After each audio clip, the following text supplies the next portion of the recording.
मरकस की इंजील उसका 4वां बाब पढ़ेंगे। वो फिर झील के किनारे तालीम देने लगा और उसके पास ऐसी बड़ी भीड़ जमा हो गई कि वो झील में एक कश्ती में जा बैठा और सारी भीड़ खुशकी पर झील के किनारे रही।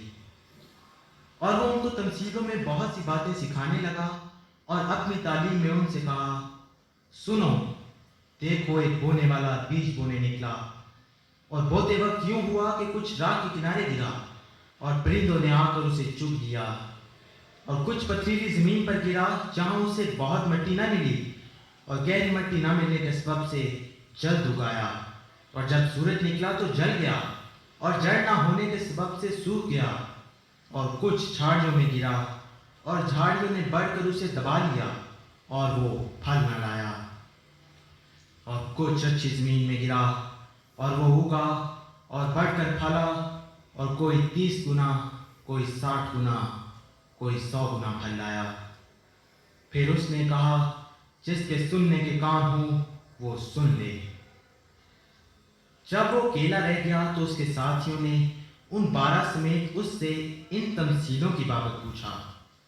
उसने उनसे कहा कि तुमको खुदा की बादशाही का भेद दिया गया है, मगर उनके लिए जो बाहिर हैं सब बातें तमसीलों में होती हैं, ताकि वो देखते हुए देखें और मालूम न करें, और सुनते हुए सुने और ना समझें, ऐसा ना हो कि वो रजूल आए और माफी पाएं। फिर उसने उनसे कहा, क्या तुम ये तमसील नहीं समझे? फिर सब तमसीलों को क्यों कर समझोगे? बोने वाला कलाम बोता है जो राह के किनारे हैं जहां कलाम बोया जाता है। ये वो है कि जब उन्होंने सुना तो शैतान फिर फौर आकर उस कलाम को जो उनमें बोया गया था उठा ले जाता है। और इसी तरह जो पथरीली जमीन में बोए गए, ये वो हैं जो कलाम को सुनकर फिर फौर खुशी से कबूल कर लेते हैं और अपने अंदर जड़ नहीं रखते, बल्कि चंद रोज़ा हैं। फिर जब कलाम के सबब से मुसीबत या जुल्म बर्पा होता है तो फिर फौर ठोकर खाते हैं। और जो झाड़ियों में बोए गए वो और हैं, ये वो हैं जिन्होंने कलाम सुना और दुनिया की फिक्र और दौलत का फरेब और चीज़ों का लालच दाखिल होकर कलाम को दबा देते हैं और वो बेफल रह जाता है। और जो अच्छी ज़मीन में बोए गए, ये वो हैं जो कलाम को सुनते और कबूल करते और फल लाते हैं, कोई 30 गुना, कोई 60 गुना, कोई 100 गुना। और उसने उनसे कहा, क्या चिराग इसलिए लाते हैं कि पैमाना या पलंग के नीचे रखा जाए? क्या इसलिए नहीं कि चिराग कान पर रखा जाए? क्योंकि कोई चीज़ छिपी नहीं, मगर इसलिए कि जाहिर हो जाए, और पोशीदा नहीं, मगर इसलिए कि ज़हूर में आए। अगर किसी के सुनने के कान हों तो सुन ले। फिर उसने उनसे कहा, खबरदार रहो कि क्या सुनते हो। जिस पैमाना से तुम नापते हो उसी से तुम्हारे लिए नापा जाएगा और तुमको ज़्यादा दिया जाएगा, क्योंकि जिसके पास है उसे दिया जाएगा, और जिसके पास नहीं है उससे वो भी जो उसके पास है ले लिया जाएगा। और उसने कहा, खुदा की बादशाही ऐसी है जैसे कोई आदमी ज़मीन में बीज डाले और रात को सोए और दिन को जागे, और वो बीज इस तरह उगे और बढ़े कि वो ना जाने।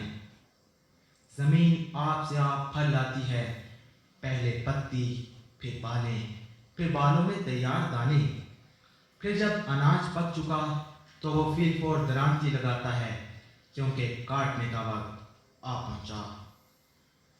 फिर उसने कहा कि हम खुदा की बादशाही को किससे तशबीह दें और किस तमसील में उसे बयान करें? वो राई के दाने की मानद है कि जब ज़मीन में बोया जाता है तो ज़मीन के सब बीजों से छोटा होता है, मगर जब बो दिया गया तो उगकर सब तरकारियों से बड़ा हो जाता है और ऐसी बड़ी डालियां निकालता है कि हवा के परिंदे उसके साया में बसेरा करते हैं। और वो उनको इस किस्म की बहुत सी तमसीलें दे देकर उनकी समझ के मुताबिक कलाम सुनाता था और बेतमसील उनसे कुछ ना कहता था, لیکن خلوت میں اپنے خاص شاگردوں سے سب باتوں کے معنی بیان کرتا تھا۔ اسی دن جب شام ہوئی تو اس نے ان سے کہا، آؤ پار چلیں، اور وہ بھیڑ کو چھوڑ کر اسے جس حال میں وہ تھا کشتی پر ساتھ لے چلے، اور اس کے ساتھ اور کشتیاں بھی تھیں۔ تب بڑی آندھی چلی اور لہریں کشتی پر یہاں تک آئیں کہ کشتی پانی سے بھری جاتی تھی، اور وہ خود پیچھے کی طرف گدی پر سو رہا تھا۔ بس انہوں نے اسے جگا کر کہا، آئے استاد، کیا تجھے فکر نہیں کہ ہم ہلاک ہوئے جاتے ہیں؟